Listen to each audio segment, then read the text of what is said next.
ہم سب جانتے ہیں کہ تاریخ، سائنس اور ادب کے اپنے الگ الگ دائرے ہیں، لیکن سوچئے، قدیم تاریخ، ہائیڈرولوجی یعنی پانی کا علم اور ایک بہترین کہانی لکھنے کے اصول، ان تین بالکل مختلف چیزوں میں کیا کنیکشن ہو سکتا ہے؟ آج کے اس وضاحتی جائزے میں ہم اسی حیرت انگیز اور انوکھے ملاپ کو ایکسپلور کرنے والے ہیں۔ آج ہم ایک قدیم معجزے کو بالکل ایک نئے اور سائنسی زاویے سے دیکھیں گے، تو چلیے سیدھا اس کے اندر غوطہ لگاتے ہیں۔ دراصل اس پوری بحث کی بنیاد ہی ایک بہت دلچسپ سوال پر ہے۔ کیا 4000 سال پرانا بقا یعنی سروائیول کا ایک واقعہ کہانی بیان کرنے کے جدید اور شاندار اصولوں پر پورا اتر سکتا ہے؟ بی بی ہاجرہ اور حضرت اسماعیل کا یہ مشہور واقعہ صرف ایک تاریخی یا مذہبی حوالہ نہیں ہے، بلکہ اگر ہم فراہم کردہ ذرائع کو ذرا غور سے دیکھیں تو یہ ہمیں ایک ماسٹر کلاس دیتا ہے کہ ایک پرکشش اور مکمل کہانی کی ساخت آخر ہوتی کیسی ہے۔ تو آئیے سب سے پہلے اس کہانی کی ساخت یا ایک دلچسپ کہانی کے آفاقی خاکے کو سمجھتے ہیں۔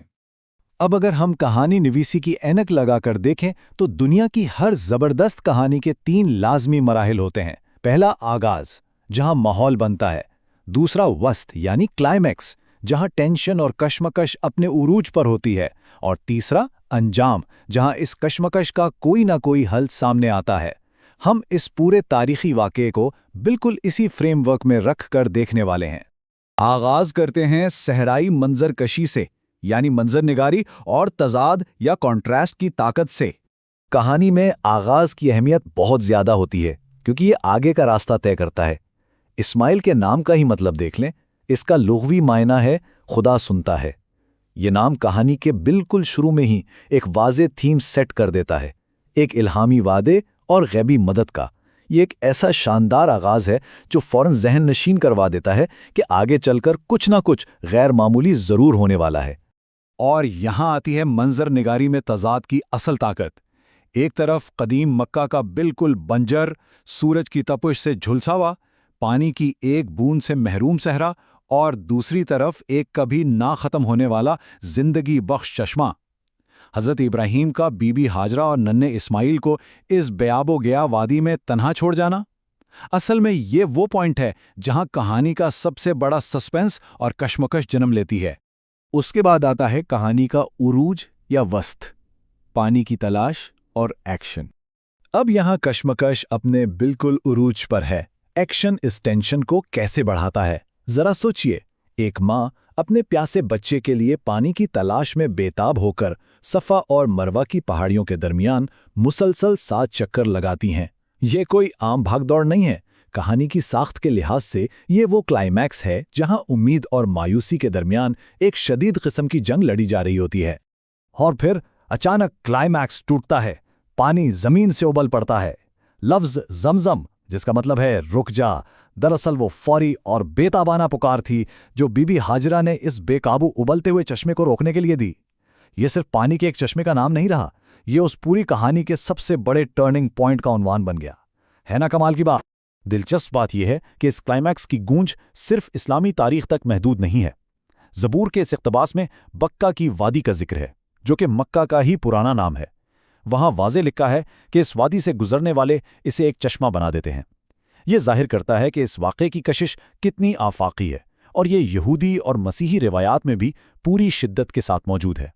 اب آتے ہیں سلسلہ نسب اور اس کی دوبارہ دریافت کی طرف، جہاں کہانی کا مرکزی خیال اپنی شکلیں بدلتا ہے۔ کلائمیکس کے بعد آئیے دیکھتے ہیں کہ اس واقعے کے اثرات نسل در نسل کیسے آگے بڑھے۔ 2000 قبل مسیح میں حضرت اسماعیل کے 12 بیٹے قبائلی سردار بنتے ہیں۔ پھر صدیوں بعد کہانی میں ایک نیا ٹوسٹ آتا ہے۔ جرہم نامی قبیلہ اس کنویں کو ہی چھپا دیتا ہے۔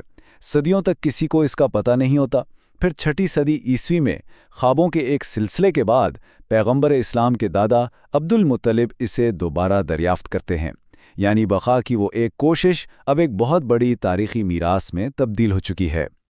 لیکن اب بات کرتے ہیں زمزم کی سائنس اور اس کہانی کے انجام کی، جہاں ٹھوس حقائق اس انجام کی توثیق کرتے ہیں۔